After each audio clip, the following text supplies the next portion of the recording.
Okay, well, welcome to the state of the market for January 2025. We're a few days late because we were waiting on the inflation data to come through, which did come through, and it did come through, in a pretty good way, which is what we were hoping for, as in it had dropped. So, welcome to the year, Ains. How have you found the start of the year? You. Hi, everyone. Happy belated New Year. Um, yeah, I've found it so far like it's like hitting the ground running. I can't believe that we're now in February. So we have been busy. There's a lot going on, which we will unpack throughout this short video. But you can see Simon is sharing a website that he's looking at. So let's just jump straight into that. The RBA are meeting this month being February. And Simon, would you like to explain what we're showing everyone here?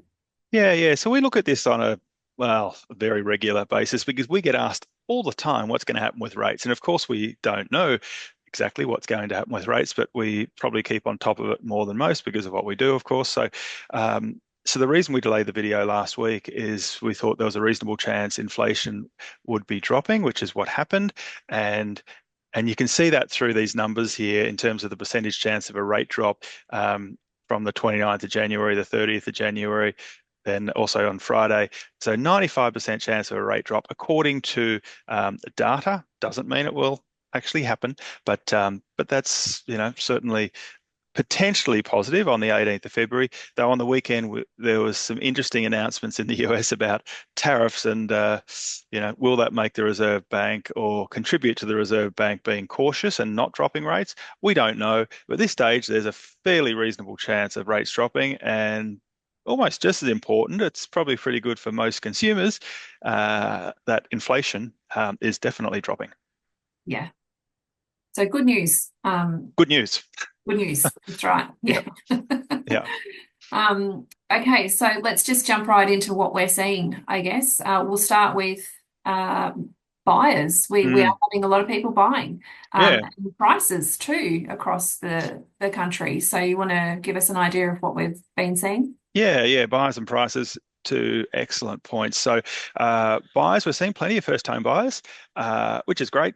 I think Love part it. of it, yeah, we do love helping first-time buyers. I think part Yeah. of it is property prices have pretty much flattened and started to go down a little bit, pretty much around the country. It does depend on where in the country, and certainly in Melbourne and Victoria, they've been flat or dropping a bit for the last couple of years, really. So that certainly I think helps with first home buyers having a bit more confidence in the market and wages going up a little bit as well.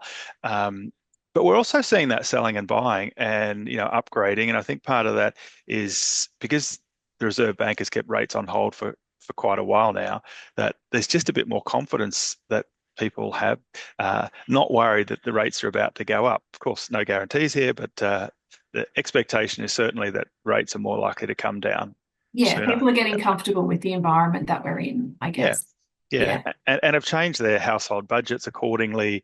exactly. After all the rate rises, we're having many of those conversations as well. So, Yeah. yeah, yeah, I guess we should also talk about what we've been doing apart from buyers. We mm, always we mm, mention refinancing and purposes and what people are doing with.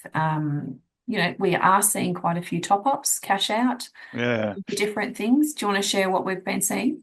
yeah. And this is pretty common in January. People over the holiday Yeah. period have taken time off, chatted, um, either with themselves if they're single, or with their family, and what should I do, or with their partner, and then you get into January, and especially the end of January, where it's like, I want to do this, I want to do this. So some of those things, people could be buying cars. Some people, let's do that reno that we've put off for a year because Yeah. now we've got more confidence that rates hopefully are not going up.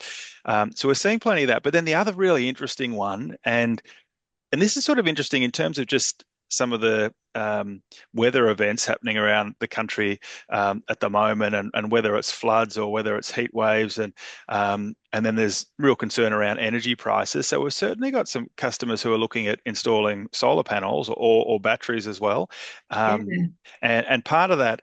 And often there's a mixture there. Some of it can be environmental reasons, but often the driver is well, even more so could be economic, right? Because Yeah, people exactly. Yeah, that's right. That's right. So, because electricity prices, especially if, climate's warming, then people are using their air conditioners more, and then they see their they see their electricity bills. And so we're definitely seeing people invest more in their property to try to reduce energy prices or Yeah. energy costs, I should say. Costs. Yeah, Yeah, yeah, yeah, yeah, exactly.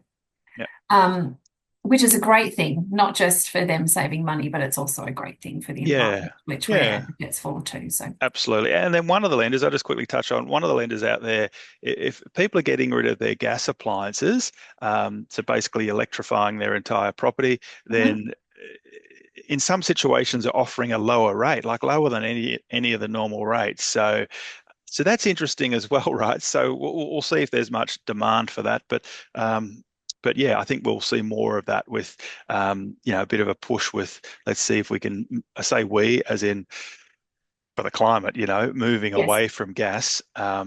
So I think that will only, increase as, as governments might, maybe they offer subsidies, but if we're already seeing banks doing this, which I think is coming from government funding, then yeah, then we may be able to help people potentially move away from gas as well. Yeah.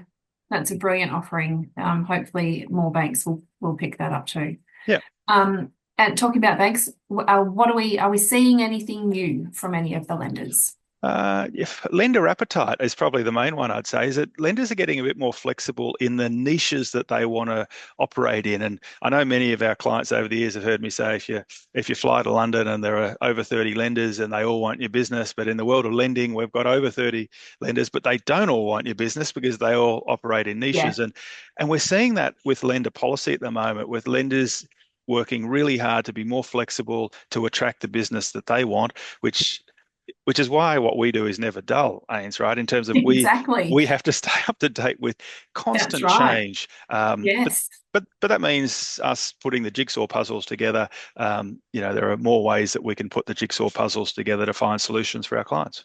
Yeah, that's it, because we are finding solutions that we may not have been able to about 12 months ago. Yep. So, yeah, it has been really good where there's been a bit of a shift. Yeah, absolutely. Yeah. Yep.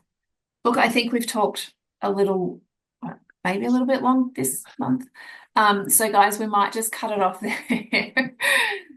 We will see you in a few weeks because February is short, but no doubt we will have an update on rates by that time too. So, take True. care. We will talk soon. And a lot happening around the world. So let's see where we are by the Who time we knows do our what's going next to happen? update. Yeah, Have a great exactly. month. See you Thanks, guys. guys. Bye. Bye.